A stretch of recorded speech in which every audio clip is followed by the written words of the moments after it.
Hello everyone. In this video we will see a very important questions on relation which is solved by using the concept of permutation and combination. The question says that if a set A has n elements, then if a relation R is defined on the set A, then what should be the total number of reflexive relation and the total number of symmetric relation. We have to find out the total number of reflexive relation and total number of symmetric relation. Let's see how.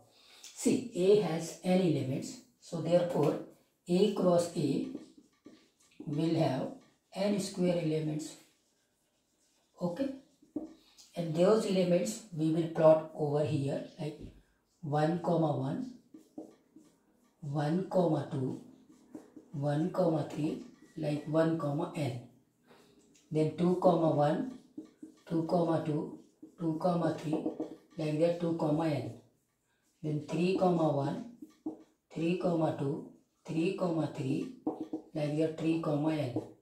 Similarly, n, 1, n, 2, n, 3, and finally n, n. So these are the n cross n elements, okay, in the set A cross A. Okay, R is a subset of A cross A. Now we have to find out the total number of reflexive relation. अब यहाँ पे थोड़ा सा आपको ध्यान देना है. देखो, रिफ्लेक्सिव रिलेशन है तो इसका मतलब इन एलिमेंट्स में तो होना ही चाहिए. ये जो डायगोनल एंट्रीज है ये सबके सब रिफ्लेक्सिव रिलेशन में होंगे. मतलब कैसे? ये जो मैंने R1 ले लिया, इसमें 1, 1, 2, 2, 3, 3, लाइक दैट n, n, ये तो होना ही चाहिए. तो ये रिफ्लेक्सिव रिलेशन है, ये है रिफ्लेक्सिव रिलेशन.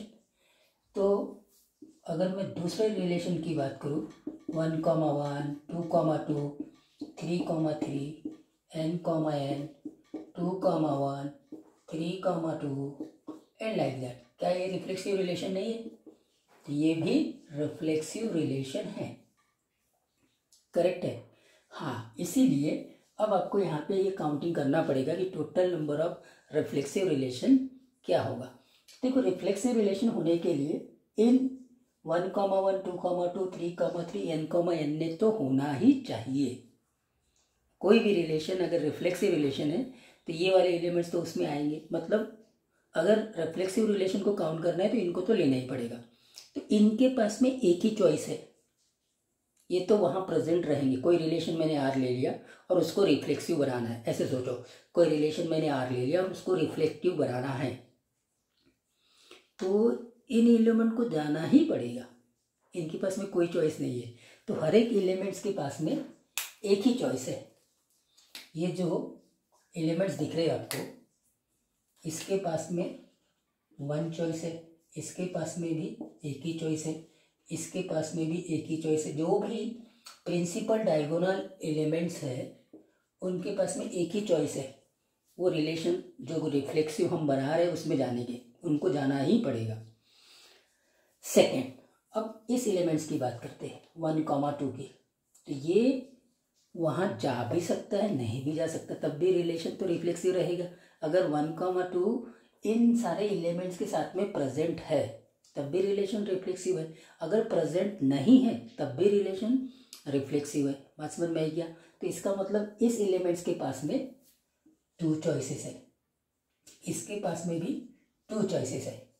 तो ऐसे ये जितने भी नॉन डायगोनल एलिमेंट्स है ना, उनके पास में 2 चॉइसेस है कि वो उस रिफ्लेक्सिव रिलेशन में जा भी सकते हैं और नहीं भी जा सकते. तो इस प्रकार से हम total number of reflexive relations को फाइंड आउट कर लेंगे. करेक्ट है? अब ये बात तो समझ में आ गई कि रिफ्लेक्सिव रिलेशन में कौन कौन से एलिमेंट्स कंपल्सरीली आएंगे और कौन कौन से एलिमेंट्स आ भी सकते हैं और नहीं भी आ सकते. ये बात क्लियर हो गई. तो अब यहाँ पे आप जब प्रिंसिपल डायगोनल को छोड़ते हैं तो ये जो एलिमेंट्स और ये जो एलिमेंट्स है इसको ध्यान से देखना. ठीक है, ये टोटल एलिमेंट्स तो एन स्क्वायर थे, पूरा का पूरा एन स्क्वायर एलिमेंट्स है और डायगोनल एलिमेंट्स एन है, तो ये एलिमेंट्स आपके पास में N square minus N by two ये हो जाएंगे और ये भी हो जाएंगे N square minus N by two, मतलब दोनों एन स्क्वायर माइनस एन होंगे। टोटल एन स्क्वायर एलिमेंट्स है इस सेट में, डायगोनल एलिमेंट्स कितने हैं, एन है, करेक्ट है। तो एन स्क्वायर में से माइनस एन करेंगे तो ये वाले एलिमेंट और ये वाले एलिमेंट दोनों मिलेंगे, और ये एलिमेंट और ये एलिमेंट नंबर में सेम है, कॉन्जुगेट होते हैं एक दूसरे के, ये भी हमको पता है, करेक्ट है। Okay fine.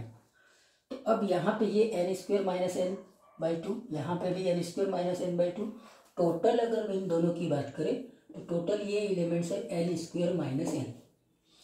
तो कितने एलिमेंट्स हैं, ये एलिमेंट्स के पास में टू चॉइस है, इसके पास में भी टू चॉइसेस है, ऐसे टू चॉइसेस वाले कितने एलिमेंट्स हैं, N square minus N elements है जिनके पास में दो दो चॉइसेस है। वो रिलेशन जो रिफ्लेक्सिव है उसमें वो जा भी सकते हैं, नहीं भी जा सकते, लेकिन ये 1 1 2 2 3 3 एन एन के पास में एक ही चॉइसेस है, क्योंकि रिलेशन रिफ्लेक्सिव है तो इनको जाना ही पड़ेगा। तो यहाँ से आप परमुटेशन और कॉम्बिनेशन के कॉन्सेप्ट से total number of reflexive relation निकाल सकते हैं। आई होप दैट सब लोगों को ये बात समझ में आ गई होगी। तो total number of reflexive relation, total number of reflexive relation, देखो 1 into 1 into 1 into 1 up to n times,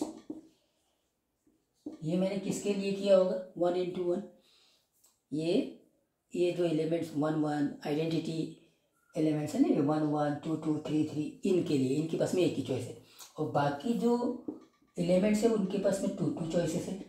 2 into 2 यहाँ पर 2 into 2 into 2 up to how many times, N square minus N times. तो फाइनली ये क्या हो जाएगा, 2 की power N square minus N, 2 की power N square minus N, ये मेरा फार्मूला बनेगा total number of reflexive relations के लिए, ठीक है। अब आते हैं total number of symmetric relation. Symmetric relations के लिए अब आपके पास में देखो क्या हो सकता है, सिमेट्रिक रिलेशंस के लिए 1 2 आएगा तो 2 1 ऑटोमेटिकली आ जाएगा, तभी वो रिलेशन सिमेट्रिक होगा, करेक्ट है कि नहीं। तो सिमेट्रिक रिलेशंस के लिए 1 2 होए तो 2 1 ऑटोमेटिकली आ जाएगा, मतलब इसको सिलेक्ट करो ये ऑटोमेटिकली सिलेक्ट हो जाएगा, है ना। फिर ये 1 3, फिर ये 1 n, मतलब ये जो हाफ एलिमेंट्स है इनको हमको सिलेक्ट करना पड़ेगा, करेक्ट। तो ये कितने वेज में सिलेक्ट होंगे, तो देखो यहाँ पे भी ये बात है कि अगर 1 2 आएगा तो उसके साथ में 2 1 आएगा रिलेशन सिमेट्रिक होने के लिए, लेकिन अगर 1 2 नहीं आएगा तो 2 1 भी नहीं आएगा, करेक्ट है। इसका मतलब 1 2 को जाना ही है क्या सिमेट्रिक रिलेशन में, जरूरी नहीं है। 1 3 जा रहा है और उसके साथ में ऑटोमेटिकली 3 1 जाएगा, लेकिन 1 2 को जाना जरूरी है क्या, जा भी सकते हैं। अगर वो जाएगा तो 2 1 को लेके जाएगा, नहीं तो नहीं जाएगा तो 2 1 भी नहीं आएगा। मतलब ये आधे एलिमेंट्स की तो हमको बात ही नहीं करना है, इन एलिमेंट्स की बात करनी है आधे, करेक्ट है। अभी मैं डायगोनल एलिमेंट्स की बात नहीं कर रहा हूँ। तो इसका मतलब इसके पास में 2 चॉइस है सिमेट्रिक रिलेशन में जाने के लिए, इसके पास में भी 2 चॉइसेस है। टोटल आपके पास में 2 की power N square minus N by 2 ways होंगे, सो दैट ये नॉन प्रिंसिपल डायगोनल एलिमेंट्स उस रिलेशन में जाएंगे जो सिमेट्रिक रिलेशन हम बना रहे हैं, करेक्ट है। एक तो ये बात। दूसरी बात अभी इसके ऊपर आते हैं, देखो 1 1 है तो ये सिमेट्रिक रिलेशन में जा भी सकता है, नहीं भी जा सकता। 1 1 है तो वो तो गया तो भी रिलेशन सिमेट्रिक ही रहेगा। 2 2 भी, तो इसका मतलब इसके पास में भी 2 2 चॉइसेस है, 1 1 के पास में भी 2 चॉइस है, 2 2 के पास में भी 2 चॉइसेस है। तो टोटल नंबर ऑफ, अब मैं यहाँ से इसको मिटा देता हूँ, तो total number of symmetric relation कितने होंगे ये बात क्लियर हो जाएगी आपको। Total number of symmetric relation,